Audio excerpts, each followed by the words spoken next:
Hi friends, welcome to నివాసం properties.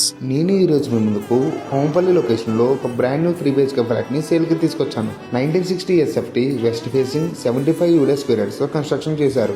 ఈ apartment total land area 300 square yards. Price చూసుకుంటే 1.25 CR చెప్తున్నారు. Straight line ఎగ్జిబుల్ అవుతుంది. ఎమ్యూనిటీస్ చూసుకుంటే car parking, power backup, lift, bore 10 water, CCTV surveillance and 24/7 watchmen సెక్యూరిటీతో provide చేస్తున్నారు. Location highlights చూసుకుంటే schools, colleges, hospitals, malls, supermarkets ఇలా daily needs అన్ని easy access లోనే ఉన్నాయి. ఈ apartment exact location Kompally Shanti enclave లో ఉంటుంది. మరి ఇంకెందుకు ఆలస్యం, ఇంత మంచి ఫ్లాట్ ని అస్సలు మిస్ చేసుకోకండి. మీరు ఈ ప్రాపర్టీని కొనాలని అనుకుంటే ఎవరికి ఎలాంటి కమిషన్ చెల్లించకుండా కింది డిస్క్రిప్షన్ లో ఓనర్ నెంబర్ ఉంటుంది, కాల్ చేసి సైట్ విజిట్ చేయండి. డైరెక్ట్ ఓనర్ ప్రాపర్టీ కోసం చూస్తున్నా, లో బడ్జెట్ లో ఇల్లు కొనాలని అనుకున్నా మా ఈ నివాసం ప్రాపర్టీస్ పేజ్ ని ఫాలో చేసి లైక్ చేయండి. మా వీడియోస్ మీకు ఖచ్చితంగా యూజ్ అవుతాయి. Thank you for watching.